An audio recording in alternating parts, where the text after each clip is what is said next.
यह बात तो अब स्पष्ट हो चुकी है कि पहले फेज के चुनाव में बीजेपी को करारा झटका लगा है। बीजेपी नहीं, समूचे एनडीए को लगा है।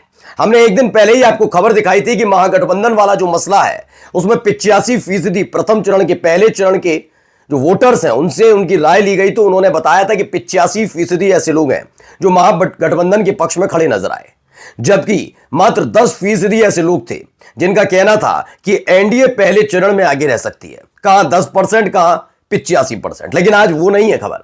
आज दिखाऊंगा इस देश के बड़े बड़े पत्रकार जो दिन रात एनडीए बीजेपी की जीत की दुआएं मांगते हैं, वो भी बता रहे हैं कि हां पहले चरण में झटका लगा। लेकिन खास बात सिर्फ ये नहीं है कि एनडीए को झटका लगा है, खास बात ये नहीं है कि बीजेपी को झटका लगा है, और खास बात ये भी नहीं है कि आरजेडी इसमें अव्वल आ रही है।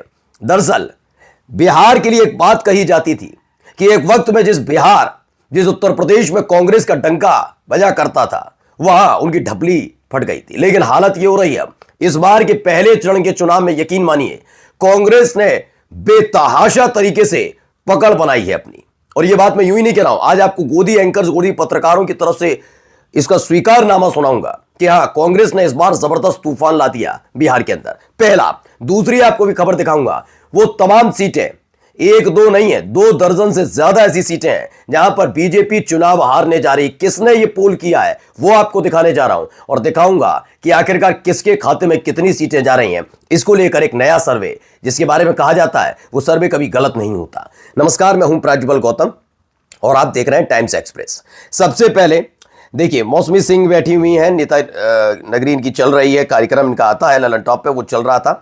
मंजीत गोसी ने इसे किया, बताया मौसमी सिंह ने जो बताया। मौसमी सिंह के बारे में पहले आप ये समझ लीजिए मौसमी सिंह क्या है। मौसमी सिंह एक पत्रकार हैं आज तक की, अमूमन ये कांग्रेस की बीट को ही देखती हैं, उनको कवर करती हैं। इस बार ये कहीं बिहार और उसके बाद इन्होंने जाकर वहां जो सर्वेक्षण किया या फिर जो पाया, तो उन्होंने कहा कि पहले चरण में 25 सीटों के आसपास कांग्रेस लड़ी। इन्होंने तकरीबन 25 सीटें, पहले चरण की 121 सीटों में से 25 सीटों पर कांग्रेस पार्टी ने चुनाव लड़ा है। ठीक है, इन जिसमें से 13 सीटों पर लीड में है या फिर कॉन्टेस्ट में है। उन्हें लीड का मतलब होता है चुनाव जीत। जी हां, 13 सीटें चुनाव आराम से जीत सकती है, 13 दूनी 26, यानी हाफ करके वो चल रही है। 25 सीटों पर चुनाव लड़ा पहले चरण में, उनमें से आधी सीटें आराम से कांग्रेस पार्टी जीत रही है। यह ऐसा है कि तगड़ी लड़ाई में। उन्होंने बताया कि बख्तियारपुर है, लखीसराय है, मसौड़ी है, दानापुर है, विक्रम, जहां पर भूमियार वर्सेस भूमियार हो गया है। भूमियार कांग्रेस के साथ जा रहा है। दरअसल ये भूमियार वर्सेस भूमियार की कहानी में कहां से शुरू होती है ये आपको समझाने की अब जरूरत नहीं है। अनंत सिंह वाला जो मसला निकल कर आया था, जिसमें दुलारचंद हत्याकांड हुआ था, उसके बाद ये पुरजोर कोशिश थी कि ये तमाम चीजें बिखरती हुई नजर आए। लेकिन वहां पर कुछ और हुआ। जब ये लगने लगा कि भूमियार वर्सेस पिछड़ा हो जाएगा, तो बीजेपी थोड़ी सकपका गई थी। वजह क्या थी? एआईएमआईएम की मौजूदगी, जिस एआईएमआईएम ने ऐसा माहौल क्रिएट किया कि मुस्लिम वोटर्स खींचकर उसकी तरफ जा रहे हैं। इनको पूरा भरोसा था कि अगर हिंदू वोट बटे तो आरजेडी और कांग्रेस इसमें सेंधमारी कर लेगी। बीजेपी चाहती थी एकजुट होकर सारे ही सारे ज्यादातर वोट उन्हीं के पास आए। लेकिन यह हो गया खेल, भूमियार वर्सेस भूमियार होना शुरू हुआ, और इनका दावा है कि भूमियार कांग्रेस के साथ जा रहा है, और अगर भूमियार कांग्रेस के साथ गया तो बीजेपी का डब्बा गोल हो जाएगा। यह इनका पूरा विश्लेषण है। अभी हमारा नहीं है, मैंने पहले भी आपको कई बार दिखा चुका हूं। अब तो पुख्ता सबूत, कम से कम इन चेहरों पर आप भरोसा भी कर लें शायद, क्योंकि आप लगातार सवाल पूछते थे ये आंकड़ा आता कहां से है। ये आंकड़ा यहां से भी आता है। एक जनमत पोल है जो लगातार एक के बाद एक पोल कर रहा है, जिसने पहले चरण वाला पोल भी किया, जिसने उसके बाद भी पोल किया, तमाम चीजें थी। इसमें बताया गया ये सीटें हार सकती है भाजपा। तो कौन कौन सी सीटें हैं जरा पहले मैं दिखा देता हूं। रक्सौल के लिए कहा जा रहा है, छतरपुर के लिए कहा जा रहा है, नरपतगंज के लिए कहा जा रहा है, किशनगंज सीट भी हार सकती है, सहसरा भी हार सकती है, तेहगरा, कोचा धामन सब जानते हैं एआईएमआईएम, किशनगंज के लिए एआईएमआईएम कहा जा रहा है, बाईसी है, नीति है, अलीनगर है। अलीनगर चुनाव अगर हार गई, 10वें नंबर पर अलीनगर के लिए कहा जा रहा है कि वहां की जनता इस बात से खुश नहीं है कि नाम बदलना है, जबकि मुद्दा कुछ और होना चाहिए था। सिर्फ नाम बदलने के मुद्दे पर मैथिली ठाकुर लड़ रही हैं, इससे नाराज है। मुजफ्फरपुर को लेकर नाराजगी है। दरभंगा टाउन, अज्ञानव, छपरा हार सकते हैं। छपरा तो आप जानते हैं खेसारी लाल यादव, जिन्होंने खुद नरेंद्र मोदी साहब को एक तरीके से उनकी रैली हुई से चित कर दिया। उनकी रैली में लोग नहीं पहुंचते, और ठीक उसी वक्त जब रोड शो निकाल रहे होते हैं भारी भीड़ होती है।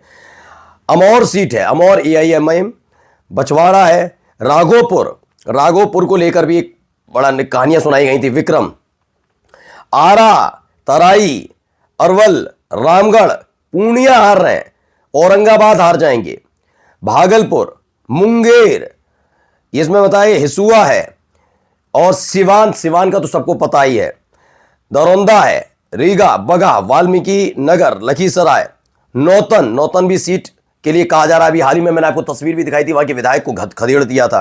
रामनगर, नरकटियागंज हार रही है बीजेपी, ये मैं नहीं कह रहा, बताया गया है। चनपथिया, हरसिद्धि है, ढाका AIMIM, फरबिसगंज, पटना साहिब, दीघा, हयाघाट, पारो और पीपरा, ये तमाम वो सीटें हैं। कुल मिलाकर 45 सीटें हैं। 45 सीटों का आंकड़ा दिया गया है जनमत पोल की तरफ से कि 100 सीटों पर बीजेपी चुनाव लड़ रही है। 100 सीटों पर, 101 सीटों पर माफी चाहेंगे। इन 101 में से आराम से 45 सीटें बीजेपी स्पष्ट तौर पर हार रही है।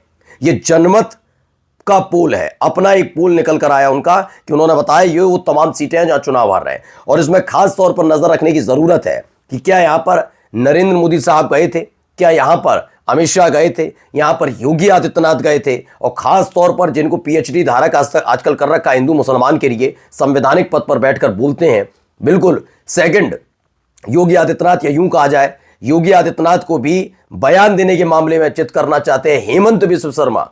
क्या ये लोग वहां गए थे? जी हां, इनमें से ज्यादातर इलाकों में ये गए थे। क्या अलीनगर वाली सीट मैंने बताई, अलीनगर वाली सीट में तो आपने देखा क्या हालत है। छपरा वाली सीट, छपरा पर खुद नरेंद्र मोदी जाते हैं। छपरा में कुल वहां के प्रत्याशी को लेकर सम्राट चौधरी की बहुत फिजूल की टिप्पणी निकलकर सामने आती है, जिसको लोगों ने स्वीकार नहीं किया। इससे पहले मैंने आपको रिपोर्ट दिखाई थी कि पहले चरण का जो चुनाव होगा, उस पहले चरण के चुनाव में 15 में से 12 मंत्रियों की हारने की रिपोर्ट है, और दोनों डिप्टी सीएम, क्योंकि पहले चरण में वोटिंग हो गई, दोनों डिप्टी सीएम चुनाव हार रहे हैं, ऐसी रिपोर्ट भी निकल कर आई थी। चलिए जाते जाते आपको दिखा रहे हैं, फलौदी सट्टा बाजार है, इसके बारे में कहा जाता है कि अलग अलग तरीके से करता है, जबकि जो दावा है सोशल मीडिया पर ये कहा जा रहा है ये गलत है, दूसरा वाला सही है। वो कह रहे हैं नहीं तुम्हारा वाला सही नहीं है, मेरा वाला सही है, लेकिन ये निकल कर आया। पहले मैं आपको दिखा दूं। इसमें बताया कि महागठबंधन की जो सीटें हैं वो 125 से 130 रहने का अनुमान है, यानी आसानी से बन जाएगी सरकार, ऐसा दावा है। आरजेडी 70 से 75 सीटें, कांग्रेस 40 से 45, वीआईपी 6 से 8 सीटें, लेफ्ट 8 से 10 सीटें।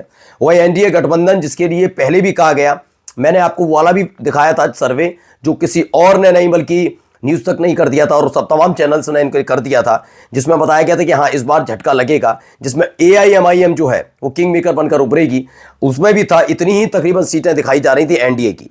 भाजपा 46 से 50 सीटें, जेडीयू 38 से 40 सीटें, लोक जनशक्ति पार्टी 8 से 10 सीटें, और हिंदुस्तानी अवामी मोर्चा 1 से 2 सीटें जीत सकती है। ऐसा दावा है कि फलौदी सट्टा बाजार का ये पूरा सर्वे है।